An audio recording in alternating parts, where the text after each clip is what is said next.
தர்மபுரி சட்டமன்ற தொகுதியில் தர்மபுரி இங்க நகராட்சிக்கு உட்பட்ட இந்த பகுதியில நம்ம நின்று கொண்டிருக்கும் இடம் பாத்தீங்கன்னா சனத்குமார் நதி ஓடக்கூடிய இடம். சனத்குமார் நதி என்ற ஒரு நதி ஓடக்கூடிய இடத்துலதான் நம்ம நின்றுட்டு இருக்கிறோம். ஆனா அங்க நதி எங்க அப்படின்னு தேடுற மாதிரி தான் இருக்கு. பாத்தீங்கன்னா நதினா கொஞ்சம் பெருசா இருக்கணும், அகலமா இருக்கணும், ஆழமா இருக்கணும். அதை சுத்தி வயல்வெளிகள் இருக்க வேண்டும், கரும்பு நெல் விவசாயம் அதெல்லாம் செழித்திருக்க வேண்டும். ஆனா எதுவுமே இங்க கிடையாது. ஏனென்றால் நதி என்பது இல்லை. எப்படி இல்லைன்னு பாத்தீங்கன்னா வத்தல் மலையிலேருந்து வரக்கூடிய மழை நீர் வெள்ள நீர் நிறைய ஓடி இந்த நதியில கலந்து இந்த நதி கடைசியா போய் பாத்தீங்கன்னா தென்பெண்ணை ஆற்றுடைய துணை நதியா போய் சேருது. அதுதான் இந்த சனத்குமார் நதியோட பிறப்பிடம். அது போய் முடிகிற இடம் பாத்தீங்கன்னா தென்பெண்ணை ஆறுல போய் கலக்குது. துணை ஆறாக தான் இது இருக்குது. அப்பேற்பட்ட ஒரு சிறப்பு வாய்ந்த நதி சனத்குமார் ஆறு, சனத்குமார் நதி. ஆனா இன்றைக்கு அது பாத்தீங்கன்னா ஒரு குட்டை அளவு கூட கிடையாது. அது எங்க இருக்குன்னு தேடக்கூடிய நிலைமையில தான் இருக்கும். கிட்டத்தட்ட நாங்க அதோட தொடர்ந்து அதை ஒரு 6 இடத்துல இன்னைக்கு நீங்களும் என்னோட தான் வந்துட்டு இருந்தீங்க, ஊடகங்களும் என்னோட தான் வந்துட்டு இருக்கிறீங்க. 3 இடத்துல வரும். 3 இடத்துலயுமே நதியை பார்க்க முடியல. ஏதோ கொஞ்சம் இடத்துல ஒரு தனியார் ஃபவுண்டேஷன் அதை சுத்தப்படுத்தி ஒரு 4 கிலோமீட்டர் 5 கிலோமீட்டர் பக்கத்துல இருக்கிற ஆக்கிரமிப்புகள்லாம் கொஞ்சம் சரி பண்ணி அப்புறம் அதை சுத்தப்படுத்தி இருக்கிறாங்க. ஆனா டன் கணக்குல பிளாஸ்டிக் கழிவுகள் இங்க இருக்கு. இங்க நீங்க பார்க்கும்போதே தெரியும். பக்கெட்டு, துணி, அப்புறம் பாத்தீங்கன்னா பிளாஸ்டிக் கவரு, நெகிழி பைகள், நெகிழி குப்பைகள் எல்லாமே இதுல இருக்குது. இன்னைக்கு இதை சுத்தம் பண்ணா டன் கணக்குல வெறும் பிளாஸ்டிக் கழிவு மட்டும் நம்ம எடுக்க முடியும். ஏன் அப்படி இருக்குது இந்த நதி அப்படின்னா, இது டவுன்ல இருக்குது. ஏன் டவுன்ல இருக்குன்னா தர்மபுரி வளரக்கூடிய ஒரு நகராட்சி. அதுல கிட்டத்தட்ட 80,000 பேர் வசிக்கிறார்கள். 80,000 பேர் இங்கதான் இருக்கிறாங்க. அவர்கள் உபயோகிக்கக்கூடிய அனைத்து தண்ணியா இருக்கட்டும், கழிவு நீரா இருக்கட்டும், எல்லாம் பாதாள சாக்கடையில போனா கூட அவங்க கொட்டக்கூடிய குப்பைகள் அனைத்தும் இந்த பகுதியில சேருது. தனியாகவே நகராட்சி என்ன பண்றாங்க, அதுக்கு 3 குப்பை கிடங்குகள் வச்சிருக்கிறாங்க. கொண்டு போய் அங்க வண்டியிலயோ லாரியிலயோ கொண்டு போய் கொட்டுறாங்க. இருந்தாலும் எல்லா இடத்துலயும் ஆக்கிரமிப்புகளும் இருப்பதனால வெறும் குப்பையா தான் இருக்கு. ஒரு இடத்துல கூட நிக்க முடியல, ஒரே துர்நாற்றம் வீசுகிறது. ஆனா பாத்தீங்கன்னா இந்த நதியில குளிச்சிருக்கிறாங்க, கரும்பு விவசாயம், நெல் விவசாயம், காய்கறிகள்லாம் பண்ணி இருக்கிறாங்க, இங்க துணி துவைச்சிருக்கிறாங்க, இந்த தண்ணியை புனித நீரா உபயோகப்படுத்தி இருக்கிறாங்க. ஆனா இன்றைக்கு பக்கத்துல கூட வர முடியாது. ஏன்னா இன்னைக்கு நம்ம பேட்டி கொடுத்துட்டு இருக்கிறோம். முதல்ல என்னன்னா எப்ப இதை முடிப்போம்னு வெயிட் பண்றோம். ஏன் துர்நாற்றம் தாங்கவில்லை, கிளம்பணும், முக்கியதே போகணும்னு நினைக்கிறோம். அந்த அளவுக்கு அது சாக்கடையா மாறி போச்சு.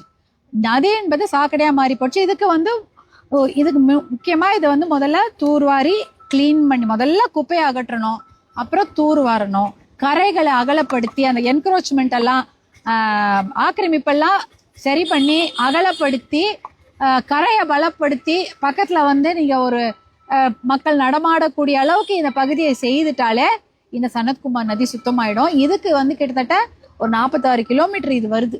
நகராட்சிக்குள்ளே ஒரு 7-8 கிலோமீட்டர் 10 கிலோமீட்டர் வந்துட்டு இருக்குது. 46 கிலோமீட்டருக்கு இங்க பாத்தீங்கன்னா நகராட்சிக்குள்ளே இதுக்குள்ளேயே கிட்டத்தட்ட 8 செக் டேம் கட்டி இருக்கிறாங்க. 8 செக் டேம் இருக்கிறதுனால தான் தண்ணி ஏதோ வரக்கூடிய தண்ணி அதை சேமிச்சு வைக்குது. இன்னும் கூட நிறைய செக் டேம் கட்டினா வரக்கூடிய மழை தண்ணீர் அதை சேமிச்சு. காட்டாற்று வெள்ளமாக தண்ணீர் வந்த நதியா சனத்குமார் நதியில வெள்ளம் வந்த போது அப்படின்னு கதையெல்லாம் சொல்றாங்களா. இன்னைக்கு தண்ணியே கிடையாது, நதியே இல்லை, தண்ணியும் இல்லை. இதற்கு முக்கிய காரணம் கழிவுகளை சுத்தப்படுத்தணும். அது ஒரு சொல்யூஷன், அதுக்கு ஒரு தீர்வு. அடுத்து இதுல பாதாள சாக்கடையோ இல்ல அந்த கழிவு நீரை சுத்திகரிக்கப்படாமல் கலப்பது, அது ஒரு மிகப்பெரிய தவறு. அதற்காக நகராட்சியில இப்ப டிபார்ட்மெண்ட்ல என்ன பண்ணிட்டு இருக்காங்க, ஒரு கிட்டத்தட்ட 40% முடிவடைந்து விட்டது. சுத்திகரிப்பு நிலையம் கட்டிட்டு இருக்கிறாங்க. அது 2 வருஷமா நடந்துட்டு இருக்கு. இன்னும் 1 வருஷத்துக்குள்ள அது நிதி ஒதுக்கீடும் ஆயிடுச்சு. அந்த நிலையத்தை சீக்கிரமா கட்டிட்டாங்கன்னா இந்த கழிவு சாக்கடையை சுத்திகரிப்பு பண்ணி அதுக்கப்புறம் உள்ள தண்ணியில விடுவாங்க. அப்படி விட்டாங்கன்னா இன்னும் அந்த குப்பை கொஞ்சம் இல்ல அந்த கழிவு நீர் துர்நாற்றம் கொஞ்சம் குறையும். முதல்ல நம்ம இந்த நதியை கிளீன் பண்ணணும். 2வது அந்த உள்ள கலக்கிற குப்பைகளை தடுக்கணும். 3வது கலக்கக்கூடிய கழிவு நீரை சுத்தப்படுத்தி கலக்கணும். இது ஒரு 3 தீர்வு. இது 3த்தையும் அட் அ டைம் ஒன்றோடு ஒன்று சேர்ந்து செய்யணும். இதை முடிச்சப்புறம் தான் அது அப்படின்னு பண்ண முடியாது. அதற்கான திட்டங்களை தான் செய்திருக்கிறாங்க. அரசாங்கத்துல இப்ப இதுக்கு கொடுத்துருக்குறாங்க இதை கிளீன் பண்ணணும்னு. ஆனா அதுக்கு இன்னும் நிதி ஒதுக்கீடு செய்யப்படலை. திட்டங்களை கொடுத்துருக்குறாங்க. இப்போதைக்கு என்னன்னா அதுக்கு நிதி ஒதுக்கீடு செய்யப்படாதது ஒரு குறை. அப்போ எப்படி பண்றது அப்படின்றத பத்தி தான் நாங்க கலந்து ஆலோசிக்க இன்னைக்கு நகராட்சி நிர்வாகம், நீர்வளத்துறை எல்லாருமே வந்திருக்கிறாங்க. அரசு அதிகாரிகளும், என்ஜிஓக்கள், ஆதி ஃபவுண்டேஷன் போன்ற என்ஜிஓக்கள் இருக்கிறாங்க. அதே போல இங்க எல்லாருமே கட்சி பாகுபாடின்றி நாங்க அனைவரும் இங்க கூடியிருப்பது எதுக்குதான், தருமபுரி நகராட்சி இந்த டவுன் நல்லா சுத்தமா இருக்கணும், இந்த தண்ணி விவசாயத்துக்கும் பயன்படணும், மக்கள் பயன்பாட்டுக்கும் இந்த தண்ணி கிடைக்கணுன்றதுக்காக இன்னைக்கு நாங்க இதை ஆய்வு செய்ய வந்திருக்கிறோம். மேடம், கர்நாடக அரசு மேகதாட்டு இடத்துல அணை கட்டுவதற்காக இப்போ அளவீடு பண்ணி நடந்துட்டு இருக்கு. அதனால தமிழ்நாட்டின் வாழ்வாதாரம் கேள்விக்குறியா இருக்கு. அதை குறித்து இப்ப நீங்க என்ன கருத்து சொல்ல போறீங்க? அதே மாதிரி தமிழ்நாடு கவர்மெண்ட் என்ன அதுக்கு நடவடிக்கை எடுக்கணும்? அதாவது பாட்டாளி மக்கள் கட்சி சார்பாக விழிப்புணர்வு பயணத்தை தொடர்ந்து நாங்க மேற்கொண்டு வருகிறோம். கரம் கோர்ப்போம் காவிரி காப்போம் என்ற ஒரு விழிப்புணர்வு பயணத்தை 2017 மருத்துவர் அன்புமணி அவர்கள் தொடங்கியிருந்தாரு. அதை தொடர்ச்சியா இதை பற்றிய புத்தகங்கள்லாம் வெளியிட்டு இருக்கிறோம். அதே சமயம் இப்ப ஒரு ஜூலை 1ஆம் தேதி 4 நாட்கள் நடைபயணம் இதற்காகவே செய்யப்பட்டது. கரம் கோர்ப்போம் காவிரி காப்போம் மேகதாது அணை கட்டாமல் தடுப்போம் அப்படின்ற ஒரு பிரச்சாரம் மருத்துவர் அன்புமணி அவர்கள் தலைமையில இங்க விழிகுண்டுல ஆரம்பிச்சு அப்படியே பெண்ணாகரம், சேலம், அப்புறம் தருமபுரி, சேலம்லாம் போயிட்டு ஈரோடு, கரூர், திருச்சி, கொள்ளிடம், கடைசியா பூம்புகார்ல நிறைவடைஞ்சது. இதை பற்றிய சென்னையிலயும் அதை பற்றி நாங்க அமைச்சர்கள் இடத்தில் அதை பத்தி நாங்க பேசியிருக்கிறோம். நம்ம தமிழக அரசு அதை கேட்டிருக்கிறாங்க.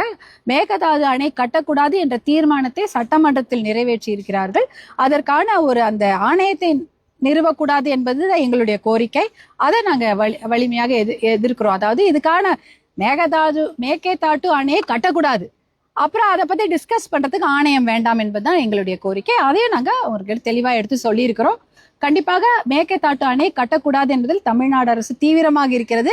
கர்நாடக அரசும் அதை கட்டுவோம் என்பதில் தீவிரமாக இருக்கிறாங்க. அவர்களுக்கு வேணால் அது தேர்தல் அரசியலாக இருக்கலாம்.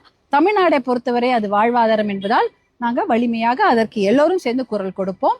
தேவைப்பட்டால் கண்டிப்பாக டெல்லிக்கு, நம்ம தலைநகரத்துக்கு சென்று பிரதம மந்திரியும் அமைச்சர்களையும் கூட்டாக எல்லா கட்சியினரும் சேர்ந்து சந்திக்க வேண்டும் என்ற கோரிக்கையை மருத்துவர் அன்புமணி அவர்கள் தமிழக அரசிடம் வைத்திருக்கிறார்கள். சென்ட்ரல் கவர்மெண்ட் வந்தே மாதரம் பாட்டு கம்பல்சரி பாடணும்னு சொல்லியிருந்தாங்க. இன்னைக்கு கவர்மெண்ட் அது பாடுதல் கப்பித்த வரைக்கும் தேசிய சென்ட்ரல் கவர்மெண்ட்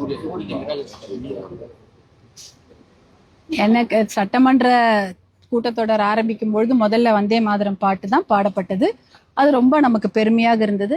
2 முறை தேசிய கீதம் பாடப்பட்டது. ரொம்ப அதுவும் பெருமையாக இருந்தது. எத்தனை முறை வேணாலும் நம்மளுடைய தமிழ்தாய் வாழ்த்தையும் வந்தே மாதரம் பாடலையும் நம்ம பாடலாம். 2 முறை இல்லை 4 முறை கூட பாடலாம். அதனால அது நல்ல வரவேற்கப்பட வேண்டிய விஷயம்தான். இன்றைக்கு இன்னைக்கு நீங்க சொல்லியிருக்கிறீங்க எல்லா தமிழ்தாய் வாழ்த்து பாடி இருக்க வேண்டும்.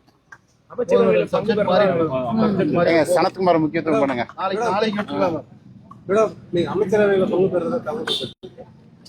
நம்ம சனத்குமார் நதியை கிளீன் அப் பண்ணணும் முதல்ல.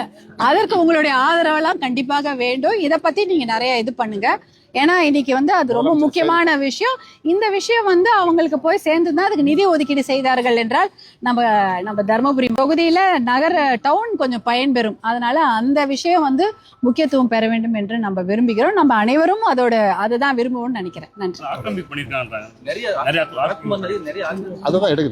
அதெல்லாம் கண்டிப்பாக ஆக்கிரமிப்பு அரசு அலுவலகங்கள்ல அதை பத்தி ஒரு முடிவு எடுப்பாங்க.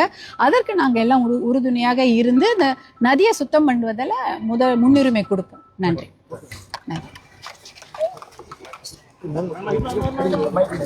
சரியா